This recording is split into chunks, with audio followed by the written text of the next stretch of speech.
Hello, everybody. Welcome back to New York Talk, the Rotherham United podcast. Thank you all for being with us on this Monday evening. We are going to have a roundup of everything that's happened in the last 8 days longer than 8 days since we last did the show. Anyway, we'll pick up rumours, non-transfers, lack of players, everything else that feels negative at the minute. I'm sure we'll cover all that, and we'll hopefully find something happy to talk about at some point. Mick is with us from everybody's favourite location. Mick, how are we doing? Yeah, I'm all good, mate. Thank you very much. It's not a car park in Wales, actually. It's a car park in Roundwood. I'm just waiting for my interview.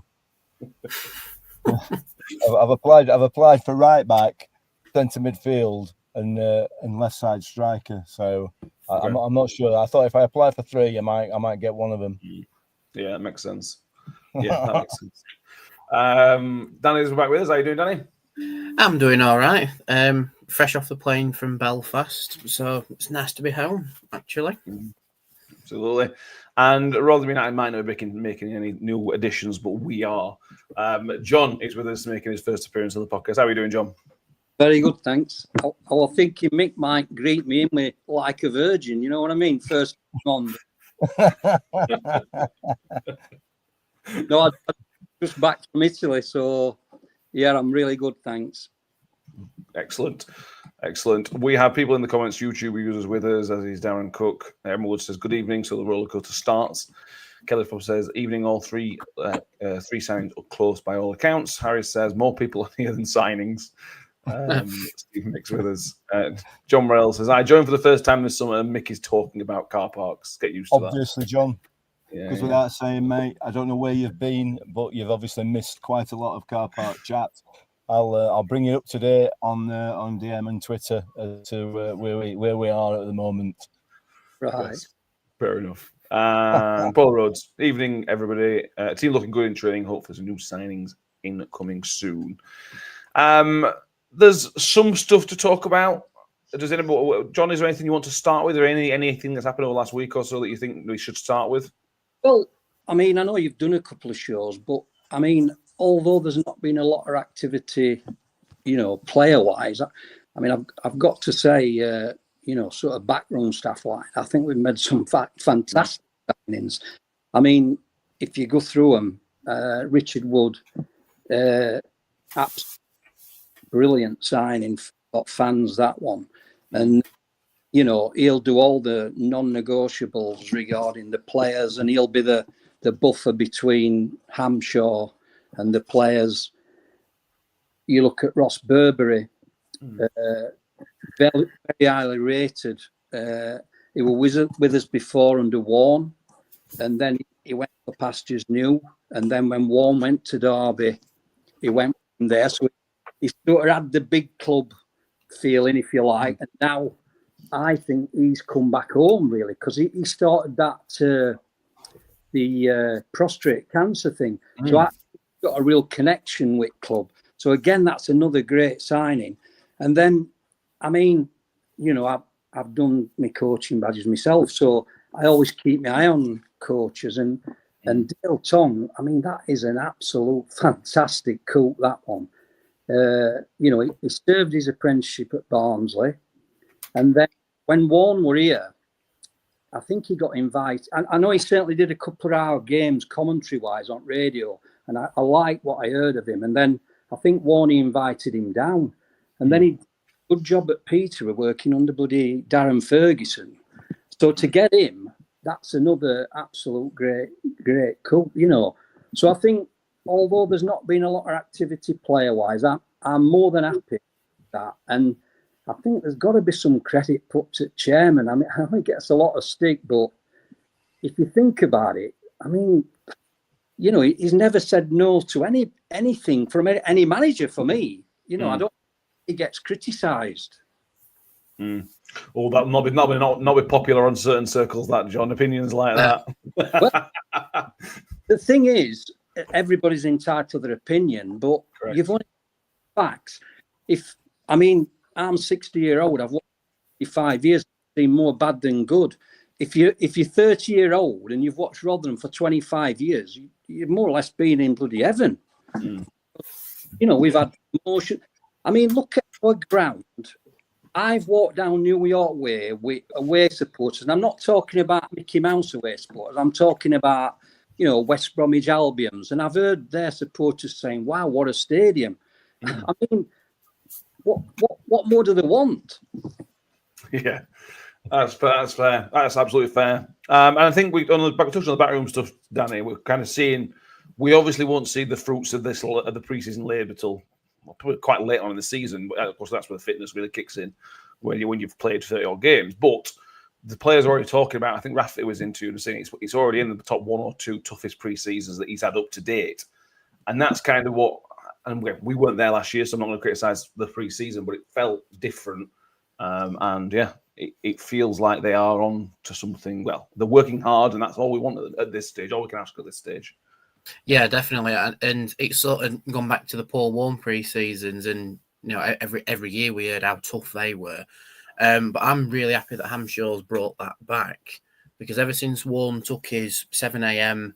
massive 8-mile hill runs or whatever, the club has looked, certain players have looked lethargic in the team, where they're not as fit as they could be. And I think that was something we highlighted quite a lot last season. The team didn't look fit enough.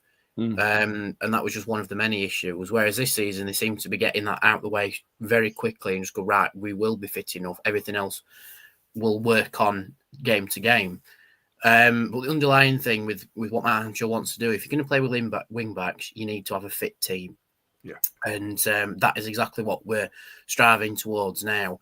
And I know a lot of people will say this, and there's a lot of chatter on social media about it. About Hanshaw not having a clue because he's only just realised that he needs a striker and we need to focus on defenders and this, that, and the other. He'll know. He'll know. He's not daft. He'll know that. We've said on the podcast that midfield looks okay so far, but it's never a bad thing to have more than one option, just in case someone poaches one player or another player's injured, etc., etc. Or if you're going to have more of an engine room-based midfield where you need to have that box-to-box midfielder, which is my suspicion as to what we're going to be doing next season. But I'm loving it. I'm loving seeing the players go, oh, this is an hard pre-season, because it prepares them for the season ahead. It is going to be a long, hard season, and a season where, from what the players are saying so far, they will be up for the fight. Anyway, we weren't up for the fight last season. This season we will be, and we'll be up to the fitness level as well.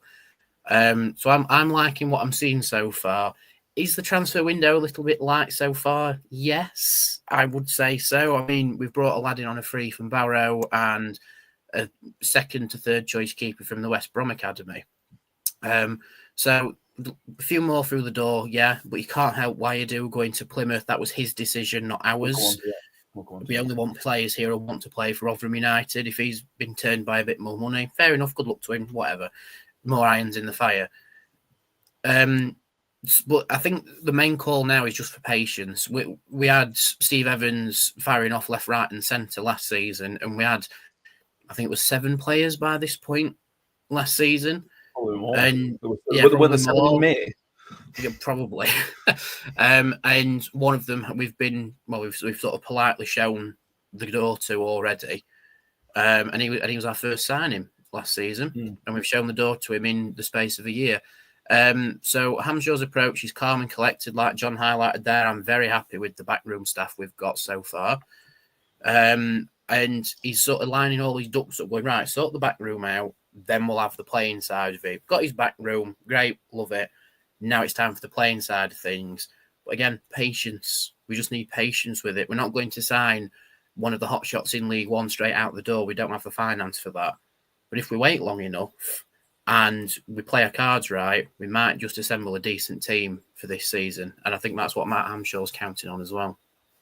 We'll come back to Weirdo in a minute, because that's a conversation to have. But Harry says, I disagree with Hamshaw wanting a striker. Of course, he's the manager and knows what's best, but we have 4. So I don't know that we have 5. And then where you're going to side with Kale and McGuckin. That leads us on, Mick. It feels like an age ago since McGuckin and JJ confirmed their signatures, but I don't think we've done a show since then. So we're going to cover that now very quickly. McGuckin has signed a 1+1, so 1 year plus an option. JJ has signed the same, but significant. It's not quite a pay as you play for JJ, because no contracts are nowadays. But it's the reports are, Mick, that it's significantly incentivized to play for JJ, which I think is good for all parties, really. Were you happy with both those re-signing the offers in the first place? Where did those two renewals sit for you? Yeah, I'm pleased with that. They're both, and I said this with a slight tongue in cheek, but they're both players with a lot of potential.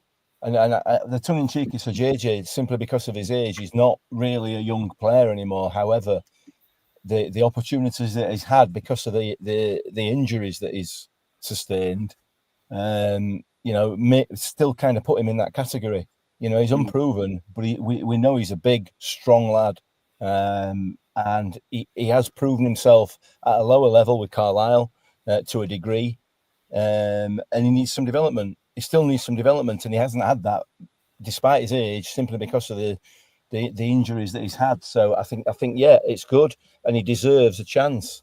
I really do believe he deserves a chance because the injuries he's sustained are not necessarily, he's not going to dodgy knee or whatever, a dodgy Achilles. He's had some injuries which were just down to pure bad luck. So he deserves to be given a chance, and I'm pleased that he has. Whether he will cement a first team place is another matter, because there are other players in there that are more experienced than him, and so on and so forth. But he's got to play for it. And same with McGuckin. He is a lad that's developable, if that's a word. He's young, and I'm pleased with it. Yeah, I'm pleased with it. I don't think that they're not headline signings, are they? Obviously, they are signings that I feel that we needed to make to give these lads a chance. So I'm pleased with them both. Just going back to the pre-season camp and what have you, it's nice to see some standards being brought back into the football club, because we talked about this last season. The standards were allowed to like I said, they were tied up in a plastic bag with a couple of house bricks and thrown at River Don, weren't they, the standards last year? Yeah. So it's really, really important. That's a base to work from, where, the players, the staff know exactly what's expected of them, and what's expected of them is 100% every time, each and every time. And I don't think that was done that clearly wasn't done last season, because I think if you added the percentage of performances up for each player over the 46 games, you might have got close to 100% if you had them all. So that's not what we expect at this football club. And I think Matt Hamshaw is it feels like, and we don't know obviously because we're not party to what's been said, but it feels like he's laid the ground rules good and early. Let's have some high standards. So I'm all for that. The transfer window is still wide open in it, so there's plenty of time for that. It would have been nice to get some more in, but I think in reality none of us expected us to be doing what we did last season, because we'd signed everybody by now this time last year. It was always going to be a waiting game, so I have no issues with it at the moment. No. Scott Kent, I'll give it a month before JJ's injured again. We all want him to succeed, but he's made of glass. That's the problem. Hopefully this pre-season, I can't think that he's had a proper pre-season with us for a while, and I might be wrong, but if he can get a full pre-season where he doesn't get injured in pre-season, that's probably going to set him in really good stead for the year ahead, hopefully, anyway. Which one of those two excites you most, John, McGuckin or JJ? Obviously, JJ's 25 now, and McGuckin's about 21, so they are different ages. They are. I'm more a Coyote than McGuckin, but I saw Coyote play against Ipswich when McKenna came to New York, and he's got that in him. But I think Hamshaw could be the man. Whether he has to manage his training slightly different to keep him injury free, but if we can keep him injury free, I've said it all along that there's a hell of a player in there, and seen little glimpses with McGuckin. Obviously, he's represented his country, so he's no dumpling. So yeah, I mean, it's not always the biggest name that comes and gives you the best, because look at Clark Harris. It were a marquee signing. I've seen milk turn faster. What did he give us? And again, you're going to think I'm sticking up for chairman, but chairman's put his hand in his pocket for Clark, and he's put his hand in his pocket to get rid of him. Yeah. Because he's on what, $6,000 a week, so it's £1,000 a year. So he's not going to walk away. Hamshare's told him he's not going to be part of plans. So he's more said, well, if you want to get rid of me, then what are you going to offer me? So I would imagine they've had to offer him at least 200 grand to get rid of him. Yeah. So again, you know what I mean? You've got to get chairman some credit. And I'm not here I don't know Tony Stewart. I've spoke to him a couple of times in passing, but I don't know the guy. But you've just, But no, I'm happy with them two, definite. Yeah, I agree. In some cases, JJ is a bit of a nuisance, a handful, but I can't see him adding too many goals. The thing with JJ is, whenever he plays, he looks like a person that hasn't played, and he's desperate for something to happen. He's constantly desperate, and he's always trying a little bit too hard. So I think if he can stay fit and get a run of games, maybe not start every game, but get those substitute appearances and maybe calm down a little bit, I agree with John, there's absolutely a player in there. It's just about getting the right thing out of him, which hopefully Hampshire is the man to do so. McGuckin was very popular at Yeovil. I mean, it was in the National League, but it was very, very popular with the Yeovil fans in that loan last year. And also, the only game he really played was the Barnsley game with the 2-0 loss. He was the only player to come out with any credit from that Barnsley game. He was excellent in that first half. So we've not seen much of him, but from what I have seen, I'm very, very happy that there's a player in there at some point. Whether it's League One, we'll find out very, very shortly, I suppose. Right, let's move on to... We'll cover the weirdo thing because I think it's a bit, I'll be honest, it's a bit of a non-story, but we'll go through it anyway.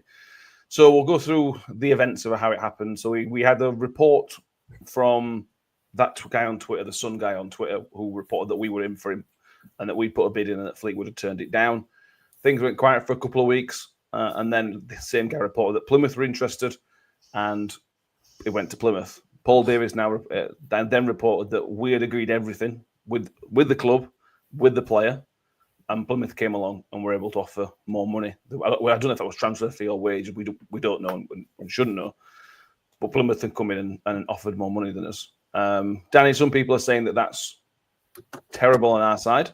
Why did he not just stump up the money in the first place rather than haggle?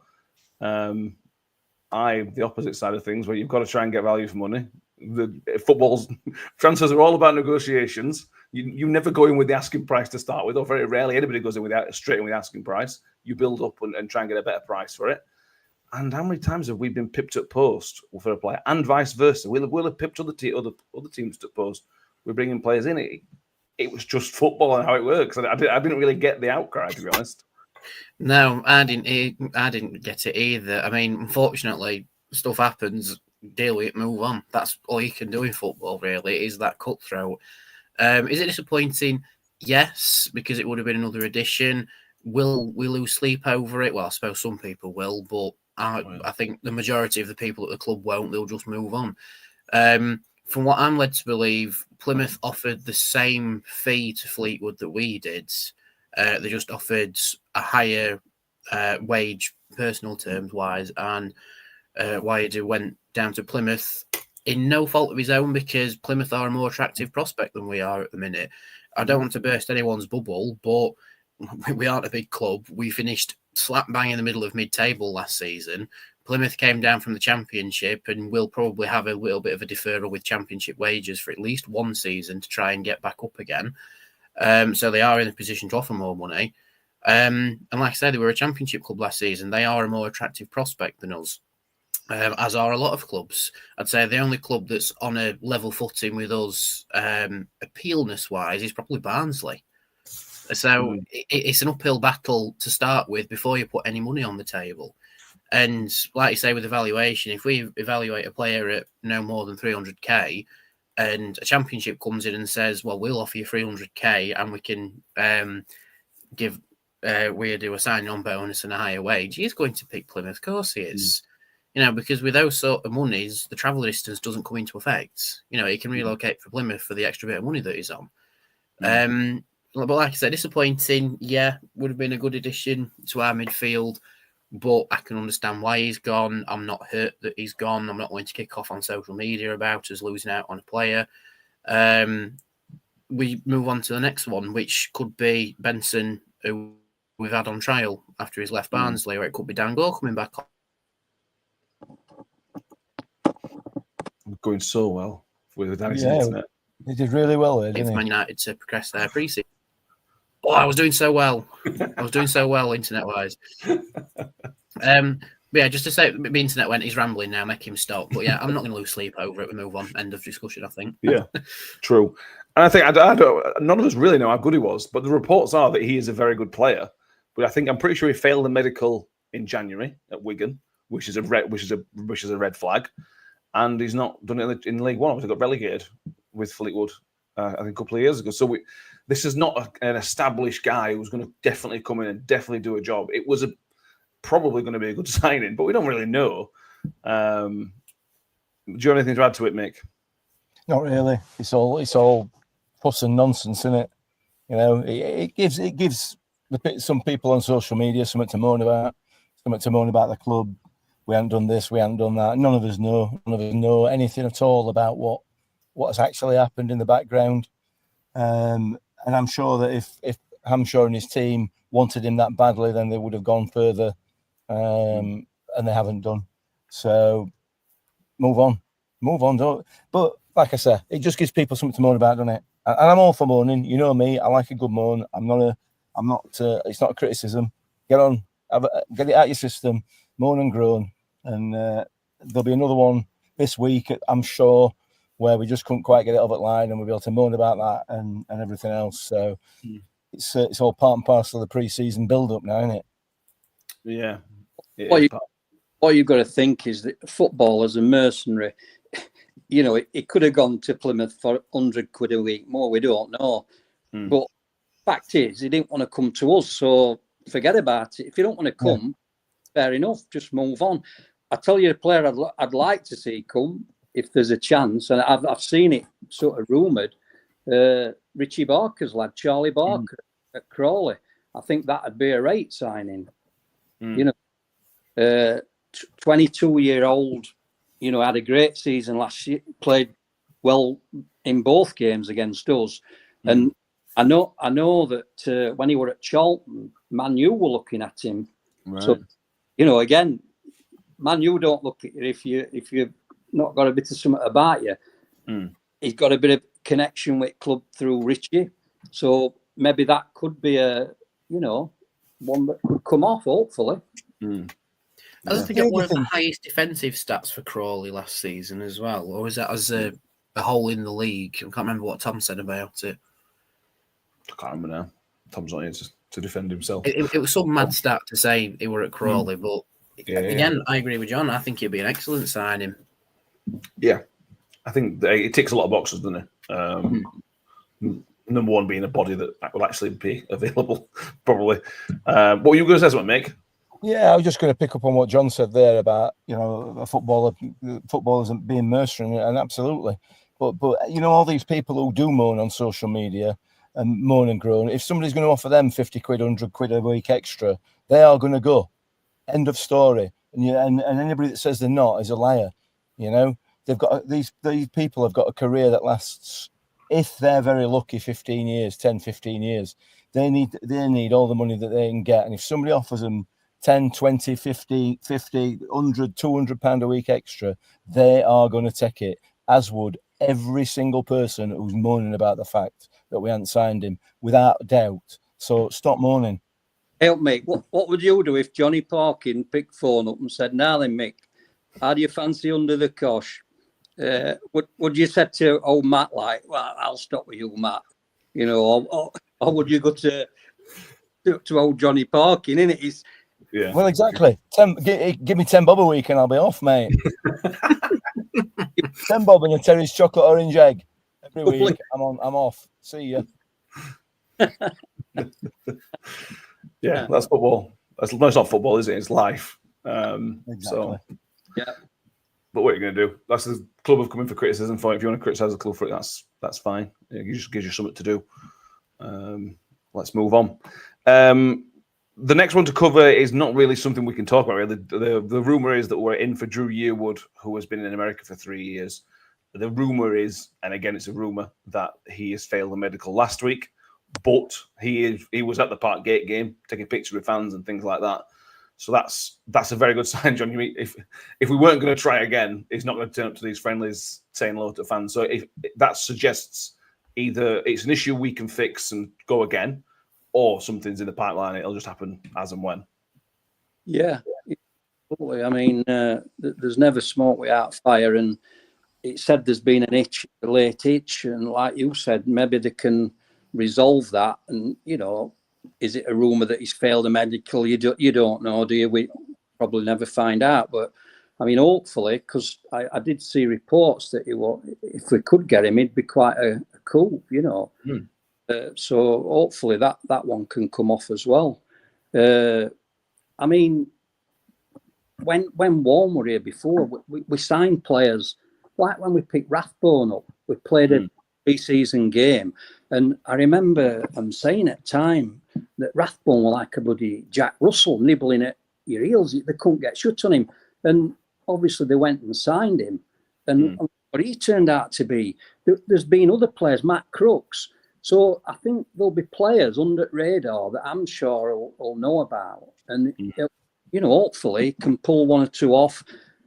I think we're going to be in a great position once the Premiership teams announce their squads and there's the Dangors of this world are up for grabs. I think we us having Tong, Amshaw, Richard Wood, these clubs are going to think they've got good principles there. They're going to get well coached, and we could be, at front at Q. We're getting a couple of good loan players, I think. I completely agree. You look at back when Hampshire was here first time around. Dan Barlaser was a loan to start with. Newcastle trusted us with him. You look at Brooke Norton-Cuffy and look what he's gone on to achieve at a young age. Well, he was trusted with us from Arsenal for 6 months. So you're right. If we're going to be successful, I think we need to go back to that model of being a trusted club by the big clubs. And Dango hopefully is a good example of that. Come back.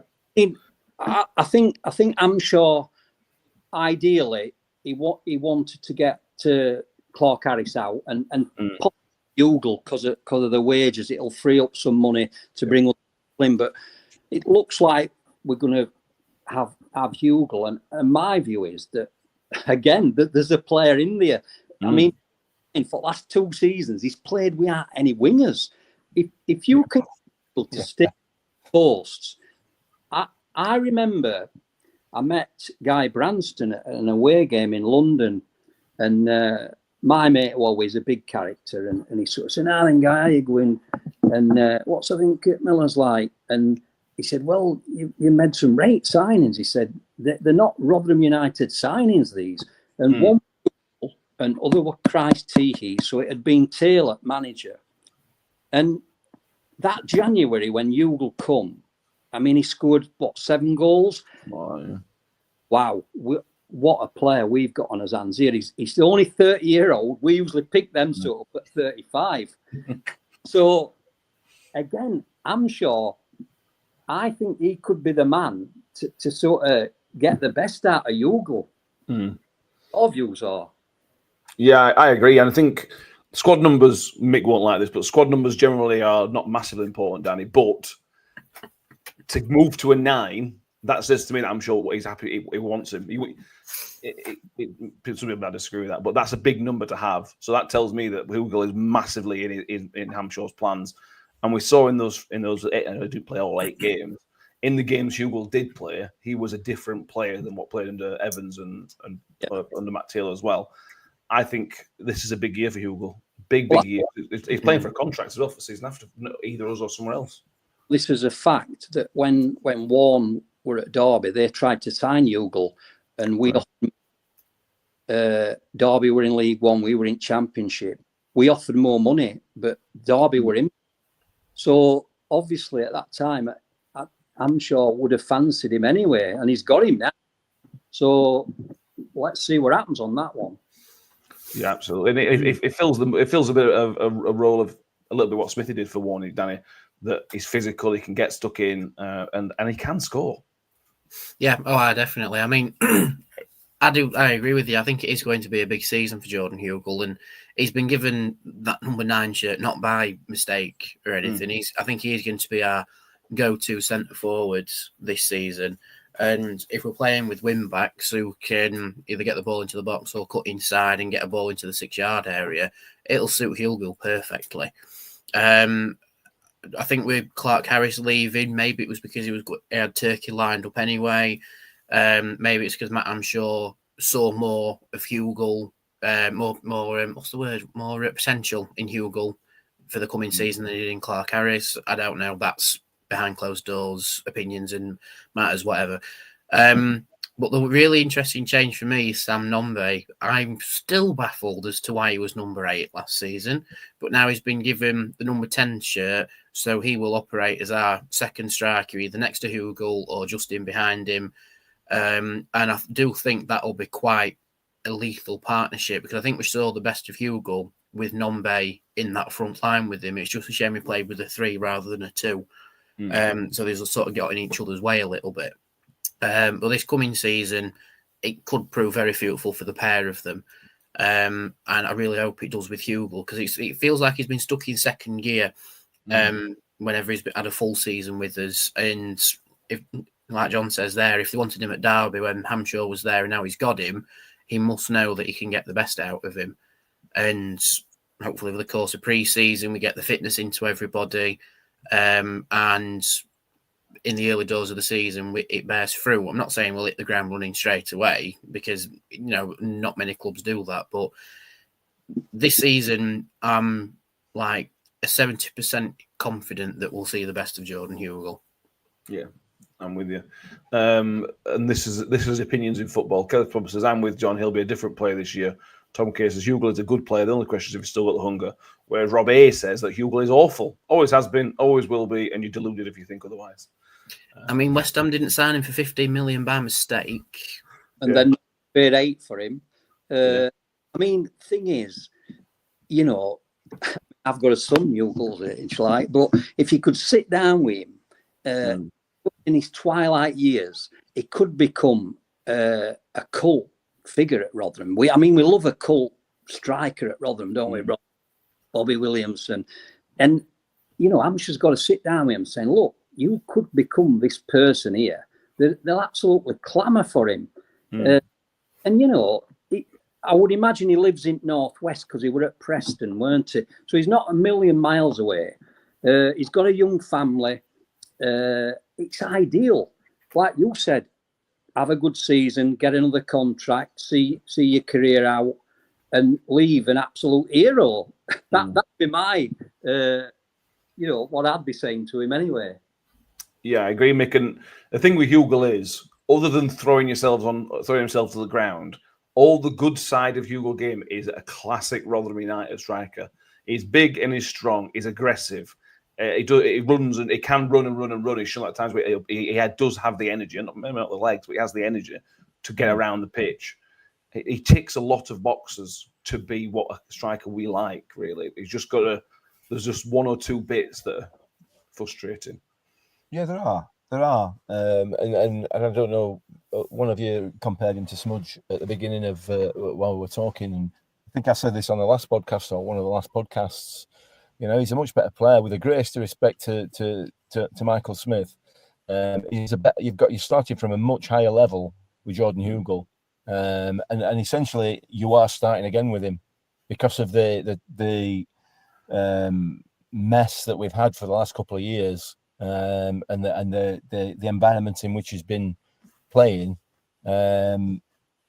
If you can get him to develop the way that they got Smithy to develop, he will be absolutely lethal in this division. But I agree with what people are saying. He's got to have that hunger. He's got to have that desire. And if he's got it, I don't agree with Rob at all. I don't think he's a bad player. I genuinely don't. I think his issue has always been, while he's been with us, certainly, has been his mental state, his mental place, wherever he's been. I don't think it's been a good place. And hopefully Hampshire can put him back in that decent place. And if he does, he'll be our top scorer this season. I have no doubt about that. But there's a big but in there. We've got to get him firing. But we've got to give him ammunition. Yeah. And he hasn't had any ammunition. Or wide men with, So Get him to posts, and have your wide men firing crosses in. He'll get on 100. Yeah. Just imagine we look what Chio did for Michael Smith, for example. If you get someone similar who can build up similar with a pace and the ability to put balls in, we're on to a win. Well, we should be anyway. Steve says no real reason Hugill can't be a decent target at this level. Not sure he's a goal scorer or can run the channels, but he's certainly good enough for League One. Powerman says Hugill will be great this season since his contract's up next summer. Kenneth Fobbs says, Matt, I'm sure he's already spoken to him and told him how he wants to play. He won't be falling down too much this year. Let's hope so. Let's hope that that goes that way. Let's just finish with the Clark Harris chat here. So I'm sure nobody's missed this, but Clark Harris has been essentially paid off. It looks like he is going to join Malik Wilks in Turkey second division, which is a move nobody saw coming. This is one of those frustrating ones, John, because Clark Harris obviously is a good player. One of the best finishers at the club, no doubt about it, is about one of the best finishers. But from day one, it just never worked this time around, and it just feels like a complete waste of time and money from both our side and his side. Yeah, I mean, to be fair to Evans, he kept sort of sticking up for him, saying he'd got a knock pre-season, and then he weren't 100%, and then he said he'd got his own training regime and he was losing weight, and he was still turning like a bloody oil tanker when he come back. I don't know if he's got desire, to be honest. I think he's had a good spell when he left us before. I mean, there was something happened before when Wormwood. I don't know if he went to the game, but Preston away when he made that mistake, and Worm pulled him off, and they seemed to have a bit of a do after that, and he left the club. So I don't think we're ever in for him anyway, to be honest. I don't think he's his kind of player. I mean, you could imagine they've gone to Portugal. I'm sure he'll want to like a holistic type approach with his players. So he's wanting to see the vulnerability that they put forward to tell stories about themselves. And you can imagine bloody Clark Harris. Well, then, Johnson, have you got a story for us? Well, Gaffer, I was once in this neat club. Ain't you been neat before Crawley game, actually? Oh, and I the one about my granddad taking me training instead. Like, he's not the kind of player to fit in with what Amshaw's looking to achieve. I mean, I think it's brilliant business getting rid of him, to be honest. Yeah, I agree, and it should free up a significant chunk of wages. Danny, the reports of what we were on was silly, to be honest with you. To go offering that money in the first place was silly. Even if it was Pete Johnson, Clark Harris, it was probably quite high, too high, probably. So that should make Matt Hamshaw's job a little bit easier, knowing that he's off the wage bill. Yeah, I mean, they were reported today by Paul Davey, very healthy, but Evans had to put that together to make sure he landed him. It was still in post-season, really. He sort of drew it up and got it sorted in post-season. We weren't in pre-season at the time. And then, lo and behold, it comes around to the Parkgate fixture and he's on the sideline because he's got a calf issue. And then he scores a goal against Peterborough and he's hit the ball so hard that he's pulled his hamstring. It's a bit, that's something I'd do, and I have dodgy hamstrings on a good day. Not a professional athlete. But yeah, I agree. Good bit of business to shuffle him off. We sort of knew that was going to happen anyway because it came out very quickly that Bristol Rovers were in the folds. We wanted to loan him out for this season to get him off the wage bill, but he wanted it to be a permanent move, and then Bristol Rovers didn't want the permanent move and all this and other. And rumour has it that he's now going to whatever the team is in the Turkish second division. I'm sorry, I don't pay attention to the Turkish second division, as I'm sure they don't pay attention to our third division, apart from when we're signing players from there. But yeah, a good bit of business to shuffle him off, frees up a big chunk, a weekly wage, big, because what was it, only about 12, 13k at League One level? Somewhere between 6 and 10. Harry's put 8. It's somewhere between 6 and 10. It's a decent chunk at League One level for a club of our size. But that can be spent on either a marquee signing or 2 development signings. So happy days. I'll tell you another player who I'd go and put a cheeky bid in for. Luke Molyneux at Doncaster. I've been saying this for a bit. I like the look of Molyneux at Doncaster, but will he leave them now they've been promoted? Well, you'd probably have to say to him, do you prefer a caravan or we'll put a motorhome like instead? You know, but obviously Richard Wood will be akin to him because he will with him. So that might be another one. You know, if you're going off for like 300k, now you've got funds with Clark Harris going. You know, I think he'd be a good signing. To be fair, he's a good wide player. No, he is a very, very good player. Let's wait and see what happens going. Tom Cage, I just want to say, Tom Cage, the problem with Clark Harris is we've spent more to pay him off. He's gone somewhere else. He's going to be going somewhere straight away. So I don't think we wouldn't have had to pay him his full contract up because he's going to get a new contract there. We'll have had to pay something off to get rid of him.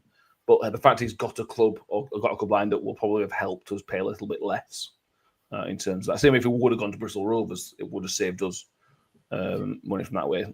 So hopefully it's not the full contract we've paid off. Worth every single penny of paying him off. You know, and we've dodged a bullet in my view with him and Wilkes. Neither of those two players wanted to play for this football club. And if they're going to Turkish second division, they're only going for one thing and one thing only, and that is money. So we were never ever going to be able to meet their needs in inverted commas, and they were never ever going to meet ours. So from an attitude point of view, from an outlook, from a professionalism point of view, absolutely glad we got rid. Glad he's gone, and I'm glad we've not gone in for Wilkes. If that is, because it's quite clear their only intention is money, and that again is probably not really a criticism because, like I just said, you know, it's a short career. However, you've got to have players who are here not only for the money but also to develop and to play for this football club. And I don't think either of those had any interest whatsoever in Rotherham United as a football club, in my view. I agree, yeah. Fair enough. Kelly Post says young Cambridge looked sharp on the wing on Friday. Yeah, it was a young team that played most of the game on Friday, but obviously, as you'd expect, a comfortable victory. No injuries picked up, which is a bonus. They're off in Portugal at the minute. Two trialists have gone, Mick. Now, one of them is probably Yearwood, but that's a guess. I don't know. But the other one is definitely Josh Benson, who scored on Friday night. I think he scored his first goal. I don't know why I've come to you, Mick, because I was going to say, what do you think? But you don't know anything about Josh Benson, do you? No, I don't know about either of them, but Matt Amshaw clearly does, you know. And you've got to trust the manager in this and his team. And if they've got them on trial, if they're good enough, they'll stay. If they're not, they won't. And that's, you know, they're good enough to have been given a trial, so they obviously see something in them. He's bagged a goal with, you know, one of his first touches in a Rotherham United shirt, so that's going to do him some good, I guess. But not much, you know. He's got to prove himself as the other trialist, whoever that might be, whether it's Yearwood or another. So it's again. Did we have any trialists last year? Yeah, we had that Harry Kite, who has now signed somewhere non-league. Yeah. Technically, Holmes would have been a trialist, I think, to start with as well. Yeah, I suppose. Trust the manager. Trust him. You'll get it right. And I know a couple of Barnsley lads, and they rate Benson. Whenever he's played for them, they sort of rate him. So that could be another shrewd signing, that one, if they do sign him. You know, yeah, we'll have to see on that. Yeah, John Henry says, you've got a mate who's Barnes fan, says Benson is a very good player made of balsa wood. I think you can carry and take a risk with 2 or 3 players in your squad who have bad injury records. The problem is, in the last 2 or 3 years, we've taken a risk on too many players. I think you can carry a couple, and if Benson is good enough to kind of outweigh the injuries, then take the risk on him. Because if he plays enough games, then it's good. But if he gets injured, you kind of know what you're getting into bed with. So yeah, I've ticked off basically everything on my list. Is there anything else everybody wants to mention? Well, I mean, do you want to go down the other social media moan about season tickets? The social media moan or the moan that you're going to have about season tickets? Well, I don't know whether I'm going to have a moan about it or not, but It's a moan, I need more whiskey. the free card season ticket that we were going to get that's now not free anymore. I know a lot of people have moaned about it. I just wondered whether you got any views on it. That were all. Obviously, because I'm here, but just fill me in on that one. So the club have said that if you want a physical season ticket this year, it's going to cost you £1.50. It's now not free to have a physical ticket there. Now they're basically encouraging you to have an e-ticket on your phone, basically, where you scan it through. So even though when everybody renewed their season tickets, you ticked a box saying you want a physical ticket, and the cost at that point was £0, the club have now decided that it's going to cost you £1.50 if you choose to have a physical ticket. I don't know why. Break bank, that is it like, It's not going to break bank, and I to be honest with you, the cost of it, I don't have an issue with it at all. It's just a bit of an own goal in my view that there's been nothing, no discussion, no chat, no explanation, nothing at all as to why there's been this little bit of a U-turn. £1.50, the cost of it is irrelevant as far as I'm concerned. It's a bit of an own goal, a PR own goal for me. If Ticketmaster are charging you £1.50 for each of these tickets, which is probably what is happening, then say so. Say so, and people will understand. People will understand. Ticketmaster are a massive company, and they'll screw people out of as much money as they possibly can. That is the nature of their business. But tell us, and for me, that's the issue with it. It's more a lack of communication. And just hope it's one of those things. It's a kind of lack of respect, isn't it? We'll just throw this in. It'll go under the radar. Deal stay out. And we need to be better as a football club. We need to be better at communicating with people. And instead of sending that out that email with that in it, make an announcement. Announce the fact that we are going to be charging you for this, and this is why. And people will accept it. I'm sure the vast majority of people will accept it. So it's the principle of it more than the cost of it or anything else. It's the way it's been done, and I think it's poor. I genuinely do. And when we need to be better at this as a football club, we want the fans on side. We don't want to be peeing the fans off. And again, like I said, the cost is not the point for me anyway. I'm sure it may be for others. I don't know, but certainly for me, I don't really care about that. What I care about is it feels a bit sneaky. It feels a little bit sneaky, and that I don't like. Maybe I'm wrong, but that's how I see it. Yeah, I thought this year that with it being the centenary year as well, I thought the club would not encourage physical tickets, but do something. They could give you a fancy ticket with gold writing across it, or whatever the case may be. They could have done something to match in with the centenary as well. But yeah, I agree with Mick. But what are you gonna do?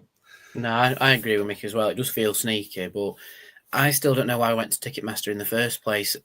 Obviously, it had its issues with digital tickets before, but why did we have to switch from whatever we were doing before, whether it was in-house or whatever company it was, to Ticketmaster, who, like I say, have a rep of charging you admin fees for everything? Because whenever I go and watch Steelers, that's via Ticketmaster.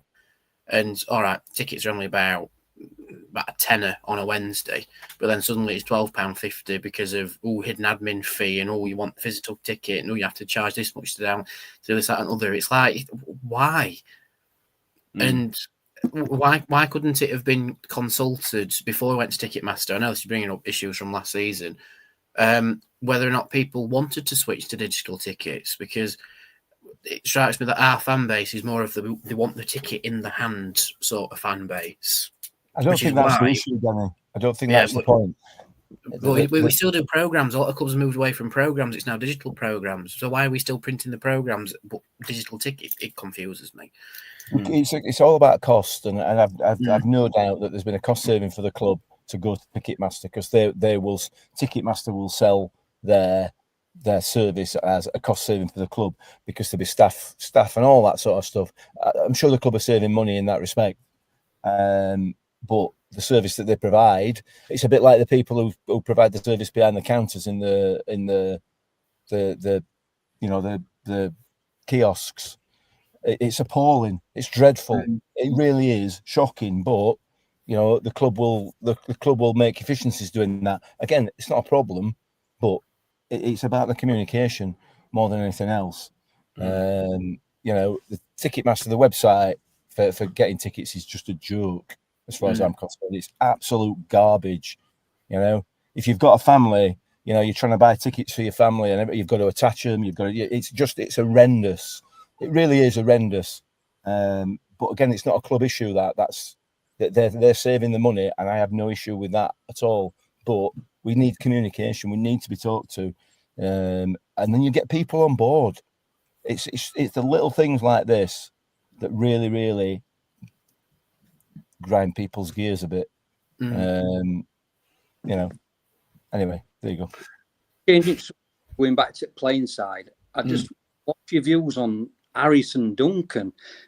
Bearing in mind, we signed him from Doncaster City. Never heard on him, by the way.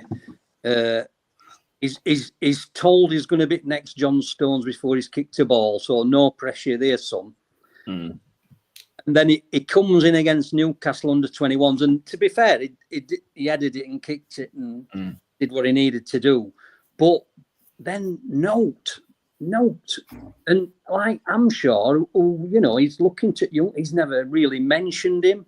Rumour has it Everton have looked at him. I mean, I find it a bit of a strange one, that, because he's not gone to Portugal, hasn't he? He's only got a hamstring. And there's a couple of other players in the squad, Nombi being one, who's got a slight hamstring. So why hasn't he gone? What's crap by? Yeah, I did think that when as soon as Hamshaw came in, I thought we'd see him straight away. I don't because I was sure it weren't numbers. It is interesting. I wonder if the hype was too much. Yeah, if that kind of makes sense. We know Evans likes to, the buses. Yeah, exactly. So yeah, I'm very surprised he's not gone to Portugal as well. Even a slight injury. If he's going to be around the squad for the year ahead, you take him for the team building side of things. Yeah. So that is a massive surprise to me. Harry says, so I have no idea how true it is, but apparently Duncan's dad has a relation to Evans in some way. Oh, brilliant. I wonder if it were a smoke screen. Evans to keep his job with chairman, thinking he were going to fetch 5 million or something stupid. That wouldn't surprise me. We had Harry saying, what about Ben Wiles? He's been mentioned. As of last, not Friday, just gone the Friday before, that definitely wasn't happening. Now, things may have changed since then. But as of a week or so ago, we had not inquired at that point. That may change between now and the end of the window. I can't see Huddersfield getting rid without us having to spend a lot of money. I don't think we're going to spend a lot of money on Wiles, even though I think we'd all take him back. I just don't think it'll work out. But yeah, anything to add on that, Mick? No, not at all. Perfect. Do you want to complain about something else? I'll think of something. Give me 2 minutes. Yeah, I do. Yes. So shirts coming out. The gold shirt out week commencing 30th of June. Yeah. Mm-hmm. So the emails come out for the home shirt being available to collect, and now the away shirt being available to collect. This one's for the older people listening. At Crackerjack time, didn't it? Both of those emails came out 5 to 5 on a Friday, so nobody can get down there. Nobody can go and collect their shirts. Why? Why do we do things like that? Again, it's just a bit. It's a little thing. It's a tiny little thing, but it's an own goal again. Your shirt's ready to collect. I mean, you can't collect it. Don't worry about that. But it's ready. What? Why? Come on. Standards. We mentioned this at the beginning, didn't I? You know, it's a little thing. I know it is, and I know it sounds a bit pathetic, a bit like the season ticket thing. It does sound, in and of itself, just a pathetic moan, but it's about standards, and that's not acceptable. No, nobody likes those hit and run emails, do they, at 5 to 5 on a Friday? Why? Why would you do that? Just think about the supporters and think about the people who are literally paying the money to pay your wages. Please show us a bit of respect. Am I being a bit of an arse? I don't know whether I am or not. It just that goes without saying. Yeah, well, all right, yeah. I do agree with you though, mate. I agree with you. You want to have that email at like 9 o'clock on the Friday, so like, I'll just nip off and get it, or such and such. But to get it at like 5 to 5 or 5:15 or whenever it was just like, what's the point? Because everyone's finished work and clubs shut. They're not open on a Saturday morning. I mean, I don't know. Like, maybe. I think only on match days they open on a Saturday. I think so. Yeah. Okay. I'm not on it. Yeah, me neither. Scott Kent saying 21st of July for the third kit, unless you're using DHgate, people have got them already. People buying knockoff shirts. Now, is it just me with this one that I'd rather buy it from the club than from a knockoff website? Is that just me? I'd rather have the official one rather than the knockoff one. 100%. I don't get buying knockoff football shirts, and I'll never understand buying. If you're going to buy it, do it properly. Now, I would understand for kids, if you want to get them for your kids and you don't want to pay 50 quid for a kid shirt, I get that. I get that. But for me, if I'm going to buy a shirt, I'm going to buy a shirt. You know what I mean? If I can afford to buy it, I'm going to do it properly. As you can tell from behind me, I do like my football shirt, so I'd rather get one with the official sticker on it rather than a knockoff one. And also, by buying knockoff, you're taking money away from club. And again, I don't really get that either. You're buying a shirt to show your support for the club, and then not supporting the club by paying the club, if that kind of makes sense. So I don't agree with it. But I would buy a knockoff thing. Having said that, I haven't, but I would buy a knockoff England shirt because it's England and I don't care about that. So I a bit maybe hypocritical here, but who cares? Who cares? Right. We've done nearly an hour. Is there anything else we want to finish on, or are we done? Can I just touch on the club in blue from up the road quickly? You can if you want. Are you just going to laugh for 3 minutes? No, but it has something to do with that. So because of the various things that are going off at Sheffield Wednesday, I'm not going to tell you what's happening. Go and read the Star. They cover it in a lot of detail. But they've lost their head of academy medical, who is now going to be our new physiotherapist for the first team. James Kelly, I think he's called. So he might give Amso a nudge about who's good and who's leaving Sheffield Wednesday. We'll have to wait and see with that one. I'm not saying that's going to happen or anything, but it's sort of not been reported anywhere other than in the Star that we have a new head of physio at the football club, and it is James Kelly, who's come from Sheffield Wednesday. So there you go. Very good. I'm happy with that. Kick him all the down. I'm thinking of doing a bucket collection at when we play Sheffield United. See if we can raise it's £4.39 that they raised for us when we were in trouble, and then at least they can stop moaning about it, can't they? Just obviously we're coming to an end, but again, you're thinking about chairman.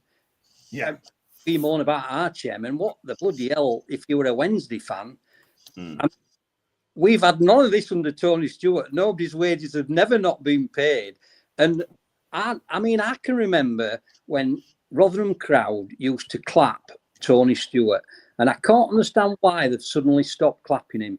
And if you wanted a real class thing to do as a fan, I think we ought to start bloody clapping him again, because I mean he's nearly 80-year-old, you know, and he's a bit brash, isn't he? But he'd love that if all fans clapped him. He'd absolutely love it. I think it's time we did, to be honest. Fair enough. I'm just curious, what do you think? I think he's made a lot of mistakes over the last couple of years, which make it difficult. Post Matt Taylor, he's made mistake after mistake after mistake,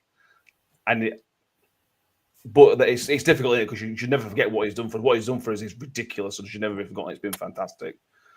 But at the minute, I just feel like he's making it difficult with the decisions he's allegedly making. I think he's making it difficult for anybody to get behind him at the minute. Although I think that will come. I hope it'll come back. But that comes with success, doesn't it? And then it depends how patient he's going to be with Matt Hamshaw. If he gets to December and we're 16th, is he going to stick with Matt Hamshaw? I don't know. I think Hamshaw's there for long haul because I hope so. It's going to take time.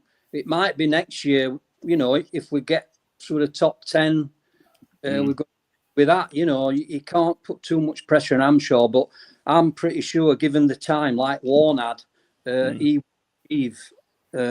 just got to be patient with him. I completely agree.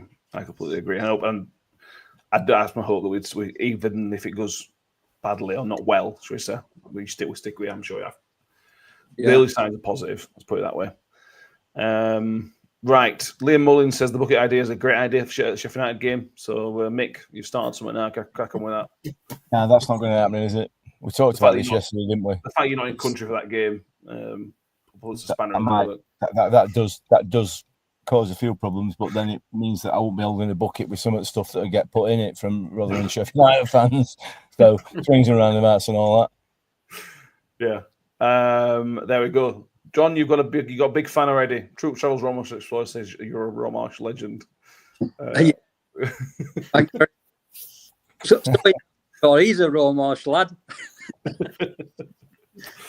Right, we're going to knock it ahead. Thank you for being with us. We will be back on Sunday, so while the pre-season's ongoing, we'll keep doing just the weekly episodes. When the season starts, it'll revert back to type. So yeah, we're back Sunday evening for hopefully some signings to talk about. We'll see what happens. Make sure you have subscribed on YouTube if you haven't done so already. If you give this video a thumbs up as well, that'd be great. I can see there's a few hundred people watching on Twitter. So if you're already on Twitter, make sure you follow the account that you're watching it through. And if you can go over to YouTube and subscribe, we would very much appreciate that as well. And don't forget the videos of the Legends Night are still up. So if you want to go back and watch the Legends Night, which was from a couple of weeks ago, that is still up and available for you to watch on our YouTube channel if you weren't able to get there at the night, or if you want to watch it back, because it was a great night. If you're listening on iTunes and Spotify, please make sure you've liked or subscribed, followed, whatever your provider allows you to do. Make sure you do that as well. Thank you very much. Thank you, Mick. Thank you, Danny. Thank you very much, John. It has been fun tonight. I've really enjoyed it. We will see everybody next time. And as always, up the Millers. Up the Millers. Comes for more. 2 for Jensen, 2 for Rotherham. Shoots. Ravel. Ambitious, but brilliant. The sweetest feeling for Rotherham United. What's got round the back? And Richard Wood has